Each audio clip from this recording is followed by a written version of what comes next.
Okay, here I'm working on a carburetor. It's my uncle's 190. It's a Zenith carb. He's got a Holly carburetor on it right now. That's the way he bought it, and it's never run right. When you start it, it'll run at an idle. You barely touch the throttle, and it goes wide open like an airplane. So I put it on the Allis page, and I did some looking up first, and I saw Dr. Allis was responding to somebody else having trouble on a 190 gas tractor with the governor. So I posted it on the Allis page. It said just what I said there. You barely touch the throttle, and it's wide open. And I had adjusted the link going from the carburetor to the arm, so it's a slip fit with the carburetor with the lever throttled up. So you got the throttle plate wide open right here.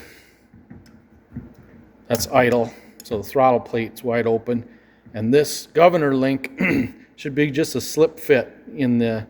It's easier to do it on the other end at the governor arm on the tractor.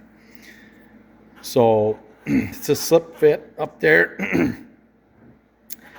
and then make sure that the linkage moves free, the carburetor moved free, and it did, and the linkage going to the governor moved free, and the spring was straight with the rod, so that wasn't binding, and it still didn't want to run right. It would take off, and then when you idled it down again, it would kill. Then you couldn't start it. So he put a new fuel pump on it because his was shot. He got it right from the AGCO dealer. And it looks like it leaks. I'm not there. He says it leaks, and you can see a pool of gasoline. Just a little bit, a spot on the floor. So I don't know if some of the screws aren't tight on that pump. I really haven't looked at it. But I'm going to eliminate the pump for now. I'm going to put a tank on top of the hood, the auxiliary tank, and just bungee strap it there. Bypass the pump and go gravity feed down to this nipple on. We'll try the Holly first while being it's on there. He sent that Holly away to get it rebuilt, and you can't get the diaphragm anymore. And whoever the rebuilder was said they can do it, and they got some trick they were supposed to do you didn't need the diaphragm.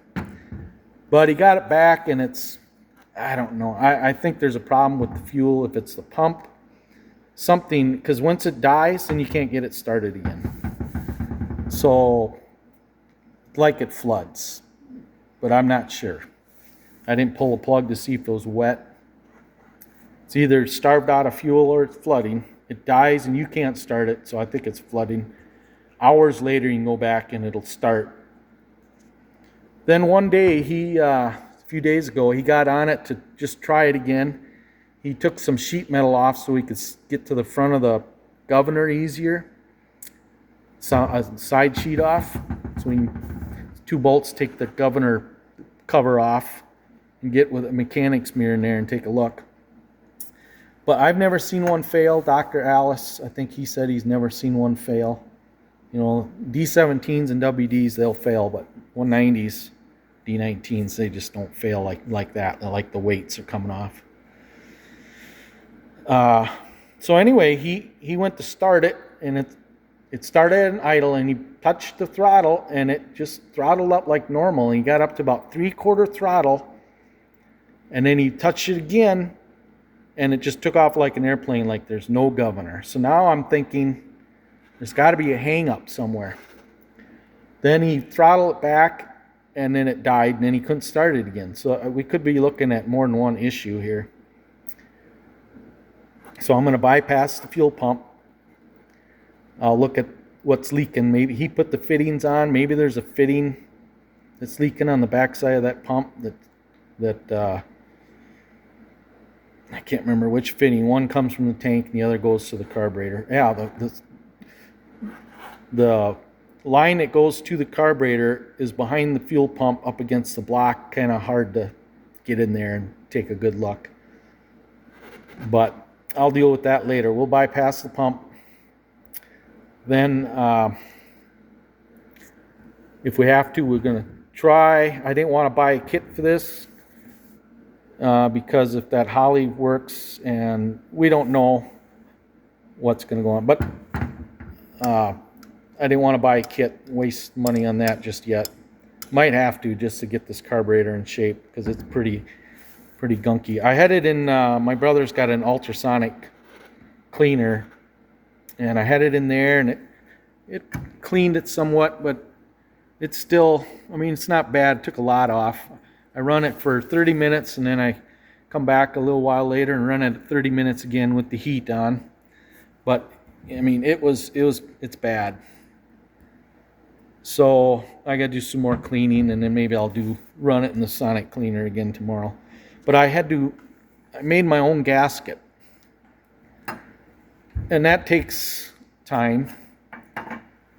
Not as much as you think it would take, but I took and I just laid this down. You can see my outline there. And I just laid that on the cardboard, and I just traced all the way around. And piece of gasket there. Then I just cut it out using just a simple razor blade. Go real slow and turn the cardboard as I'm going. This is just a pizza box. So I think my brother's got some of the good regular gasket material that's about that thick. The carburetor gasket isn't very thick. But anyway, then after that, after I got the main cutout here, then I found the bolt hole areas using this. And now I poked through the gasket. I held it down really good with my hand and just poked that hole, and then without moving the gasket, poked that one, poked that one, poked that one, over there and poke that one. But you can't get them, you know, this thing, there's a lot of room there, so it's a little bit of guesswork. I mean, you think you're centered, but it's hard to get really centered. But anyway, I should have probably did the paint trick, but I didn't think of it at the time. And maybe got more exact on the holes. But the painting, I used this junkyard, where did I put it away? Junkyard pen, yellow paint. And once I got the holes punched with a paper punch, and I had to cheat, got all the holes punched, and you can see I cheated that hole because it wasn't quite exact. Like I say, the way I did it was not quite right. Cheated that hole. That one's okay. I think I cheated that one just a tiny bit. But it fits on, so when you put all the bolts on, there's no wiggle to this carburetor. When you put all the bolts on, there's no wiggle. And I did the painting, but you can't do the whole thing. The paint dries out for me. So I put these 4 bolts in. I snuck under there, did this right here, smooth it down with my hand, the gasket, and it left a mark. And then I just used the razor blade, and I just went around and just kept turning this and cut with my right hand and turn with my left and just go real slow and just kept cutting till I got a nice circle. And then same thing, I marked with a pen for that hole, took these 2 bolts out, had the other ones in, flip it up, mark that hole, push it down, and I just paper punched that hole. Same thing here. And then this hole, I just took my razor blade and cut a small hole. The paper punch was going to be too big and not leave much. And that's how I did it. And then here I paper punched. Did the same thing. I painted all this. I do a section at a time, press it, and then paint again, press it, keep doing it, press it, because the paint wanted to dry out too soon, until I had everything, and then I cut it with a knife. But I wish, see, this isn't exactly cast right. It's a little off center.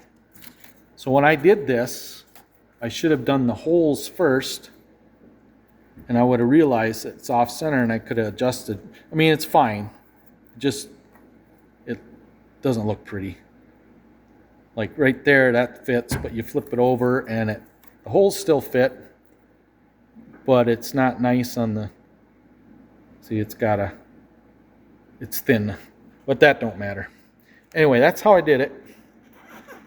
I did one side, then I flipped it and did the other side, because you got to have, because if you go in, you put it on wrong, you're not going to have this hole. So you got to do 2 holes. Same thing with this notch. There's no reason for a notch over here, but if you happen to put it on upside down, you know, one way or the other, so you got to have both notches in your gasket, and both holes, both these holes in the gasket, both notches, so that when you put it on, it's not going to matter. That's how the factory one comes. But anyway, I hope I can just clean it up. This needle was so stuck in the seat, I had to take a needle nose, pull it out. I don't know if I can lap that.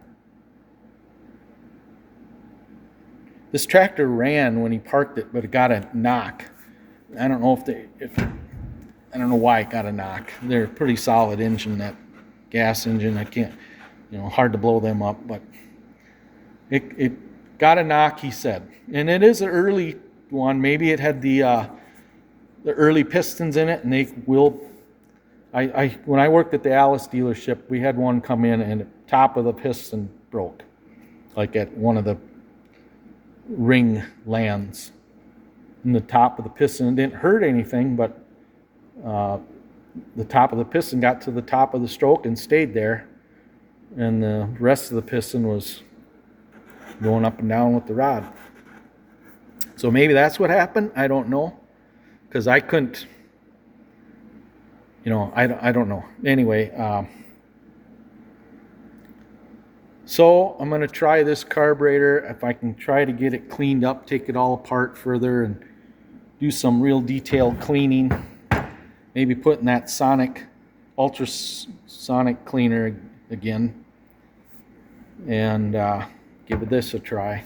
And I'll probably run this by hand. I think I probably said that already, but run it by hand without it being hooked up to the governor and see if it runs right, and then hook up the governor and see if it's going to take off like an airplane. Then we know if it does, there's a problem with linkage. The throttle cable moves fine, and I can grab the governor and everything is smooth, so I don't know. We'll get it. I guess that's all.